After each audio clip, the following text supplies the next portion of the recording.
Sa pagtatapos ng Oktubre, nagdaos ng isang marangyang pagtitipon si Don Santiago de los Santos o mas kilala bilang Kapitan Tiago. Ang handang ito ay dinaluhan ng mga prayle, opisyal ng pamahalaan at mga kilalang tao sa Maynila. Makikita ninyo hanggat kayo nagtatagal dito, maniwala kayo sa sinasabi ko. Isang bagay ang magmahala doon sa Madrid at iba naman nanirahan dito sa Pilipinas. Ngunit Padre, hindi ba't maaaring mali yung patingin sa mga Indio? Kilala ko ang mga Indio. 20 taon akong nanirahan dito sa San Diego. Ipinagmamalaki ni Padre Damaso ang kanyang karanasan at ipinapakita ang mababang tingin sa mga Pilipino. Ang alam ko ay nasa bahay tayo ng isang Indio. Ang binibining iyo ba? Aba, huwag kang mag-alala. Hindi naman itinuturing ni Santiago ang isang bilang Indio.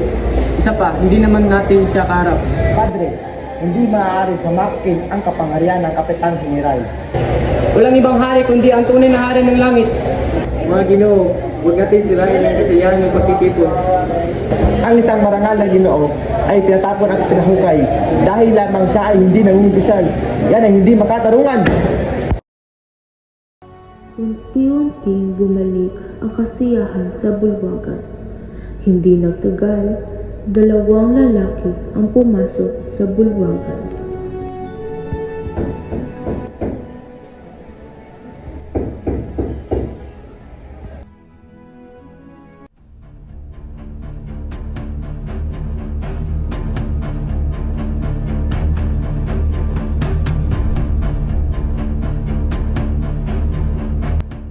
Magandang gabi sa inyong lahat. Ikirarami kong ipakilala sa si Don Juan Crisostomo Ibarra.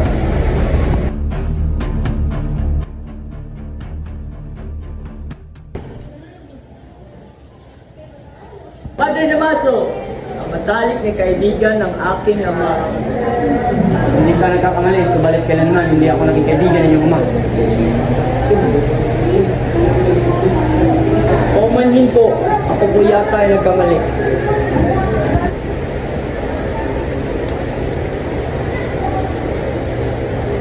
Kayo po ba ang anak ni Don Rafael Ibarra? Opo. Ang iyong ama ay isa sa marangal na tao sa Pilipinas. Ang iyong mga salita po ay nagbibigay liwanag sa aking puso.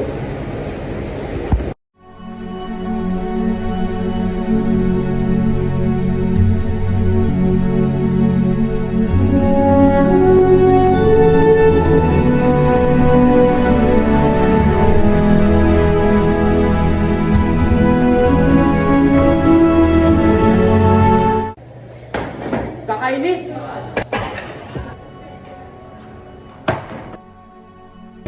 Gaano kayo katagal ninirahan sa Europa? 7 taon po. Nakalimutan na ba ninyo ang Pilipinas?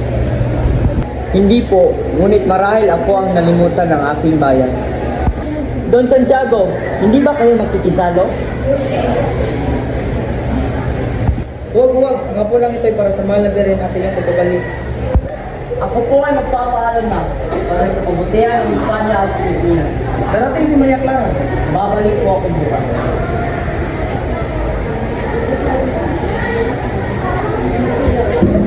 Malamig ang simoy ng hangin ng gabing iyon. Matatapos na ang Oktubre at mararamdaman na sa kapaligiran ang simoy ng Pasko. Ang 7 taon kong inilagi sa Europa ay parang panaginip lamang.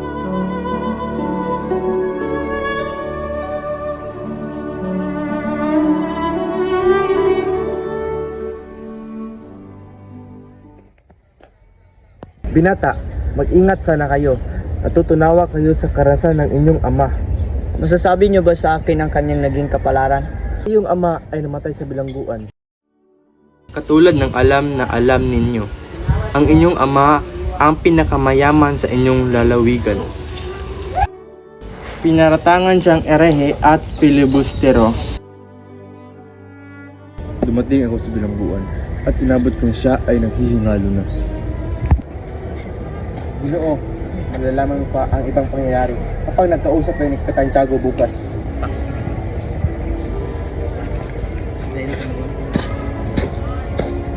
Habang ang ama ay hirap-hirap na sa bilangguan, ang anak naman ay nagpapakasaya.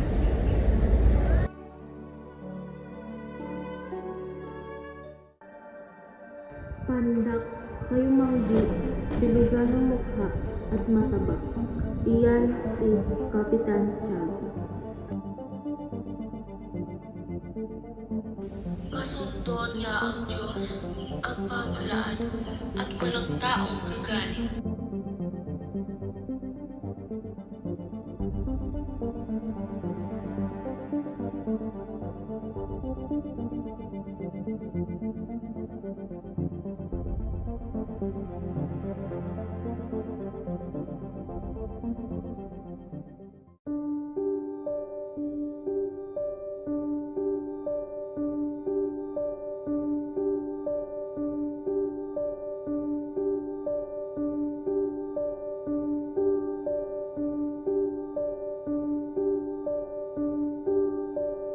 Ako naway patawarin ng Panginoon na siyang nakakaunawa sa puso ng kadalagahan ng higit sa iyo, Tiya.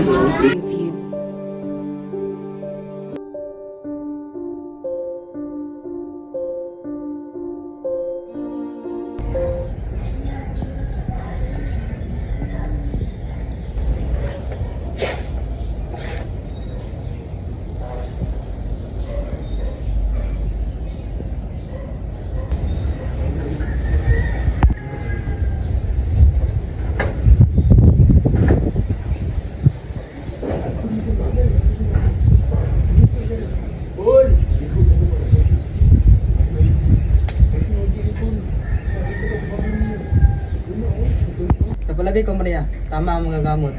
Dapat ka nga magtungo sa lalawigan. Saan mo gusto? Sa Malabon o sa San Diego? Sa San Diego na lang kaya? Si Don Crisostomo Ibarra.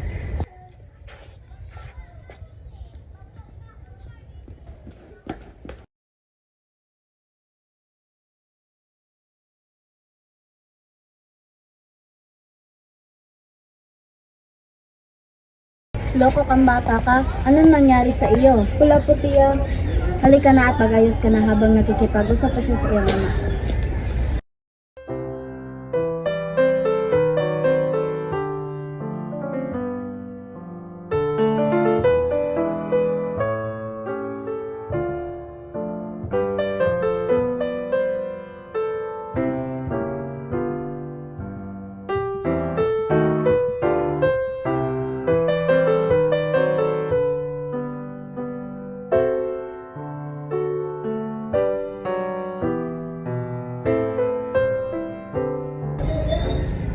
Lagi mo ba akong naaalala?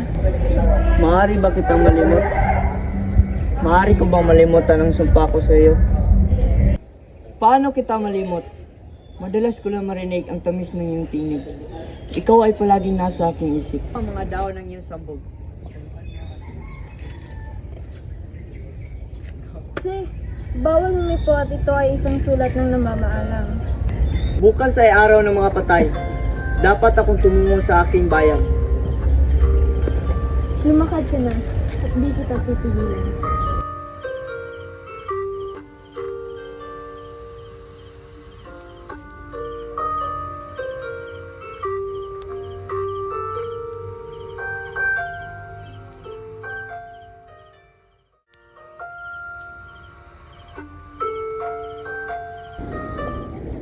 Saan kayo paroroon? Sa Beateo po, kukunin ko po ang aking mga gamit. Kuya, gusto ko nang umuwi. Inahanap na ako ni nanay. Sandali lang, makakauwi rin tayo. Crispin, hindi ka makakawin dahil nagnakaw ka. Hindi po! Malapit na siguro umuwi sila Basilio at Crispin. Siguro, nagugutom na yun sila. Diyos ko, Panginoon, ingatan niyo yung aking mga anak.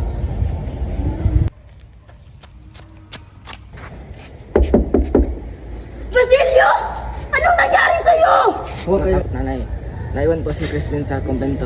Naiwan? Buhay pa ba siya?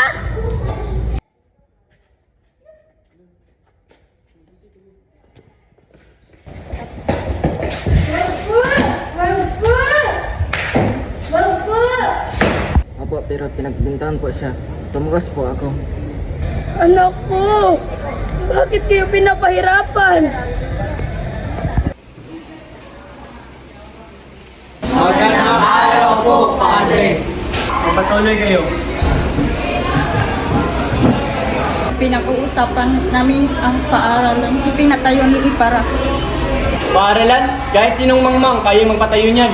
Ganyan ang mga Indio, kaunting aral lang, akala mo kung sino na. Ibarra, alam mo ba namatay ang iyong ama sa bilangguan? Dahil siya ay isang iri at kaaway ng simbahan. Kaya wag mong ipagmalaki ang kanyang pangalan, pagkat siya ay walang dangal. Wag mo mamalitin ang aking ama!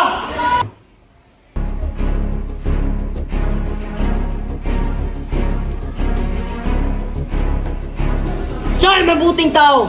Pinakain ka niya at tinulungan. Pero sinira mo ang kanyang pangalan. Ibarra, tama na! Huwag pakiusap!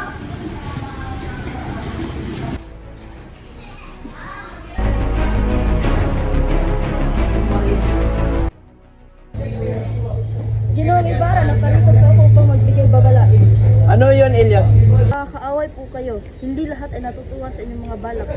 Kaaway? Wala naman akong kaaway. Pero ito, ang gumagawa ng mabuti ay nagkakaroon ng kaaway. Mag-ingat kayo. Kailangan kayong mabuhay para sa bayan. Salamat, Elias. Hindi ko malilimutan ang babala mo.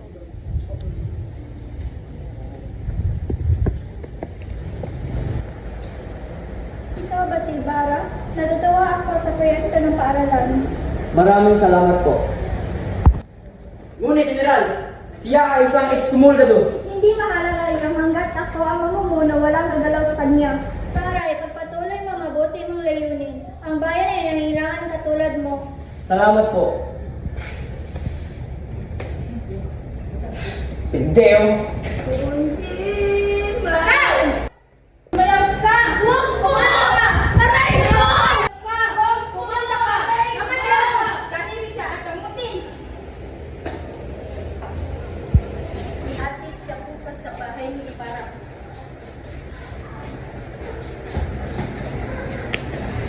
Sa bayang ito, may naghihirap at lumalaban. Ngunit hindi ako titigil. Ang pamilya ko ay pinapahirapan, napagbintangan. Ang iba ay naging tulisan.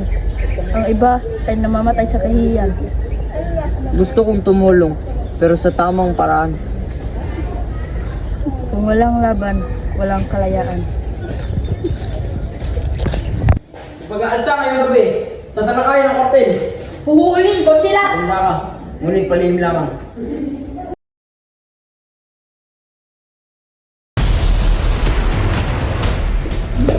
Tumakas na kayo. May pag-aasa at kayo ang napagbintangan bilang pinuno.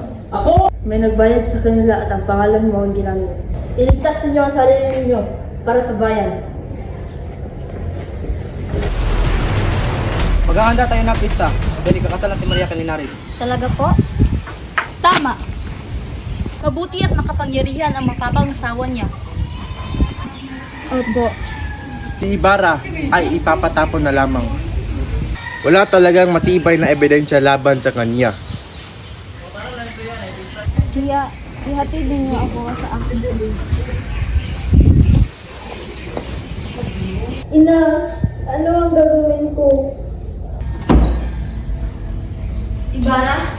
Oo, ako nga ito.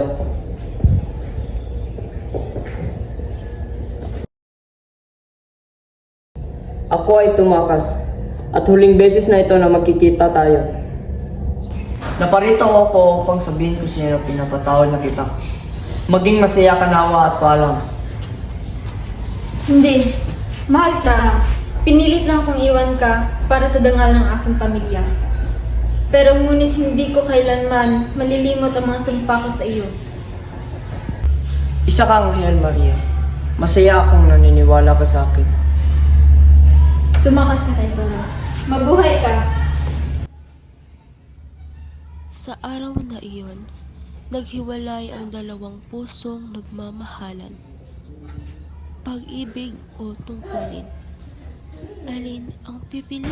Ginoo, magtago muna kayo. Dadalhin ko kayo sa ibang bansa at doon kayo magsimulang muli. Hindi ako pwedeng tumakas. Gusto kong ipaglaban ang bayan. Kung mahuli ka, matatapos ang lahat. Kailangan mo mabuhay para sa bayan.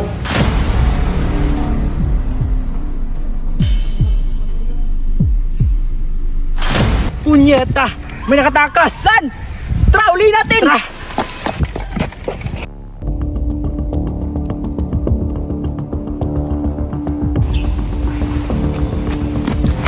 Tago kayo sa likod ng puno. Bilis!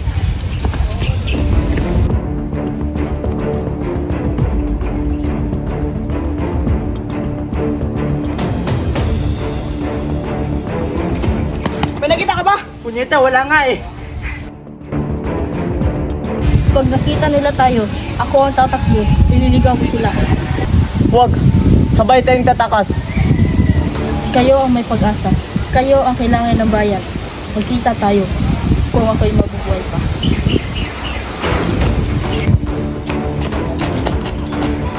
Andun! Hulihin! Punyeta!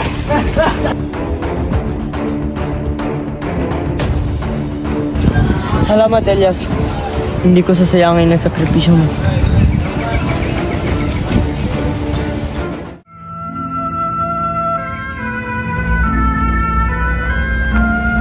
Patay na raw si Ibarra. Wala na siyang balita.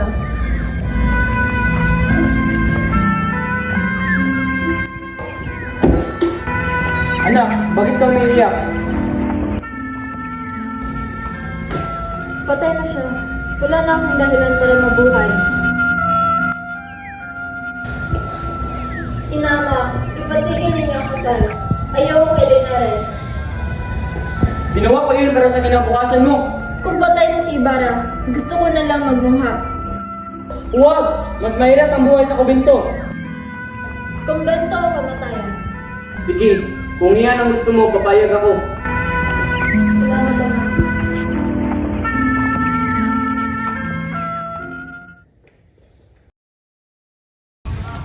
Basilio. Ipagbili mo ito. Bilan mo ng pamasko ang kapatid mo. Kung Pasko na po, uwi na ako po sa amin. Hanapin po ako sa aking nanay. Hindi ka pa magaling. Baka po inisip niyang patay na ako. Sige, hanapin mo ang ina mo. Dalhin mo ang sarili mo bilang aginaldo.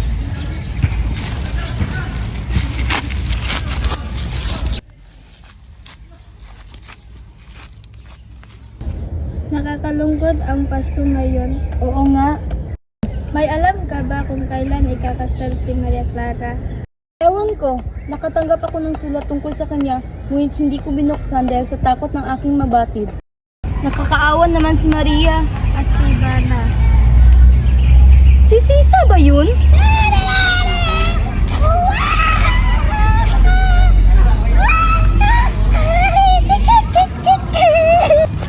Nanay!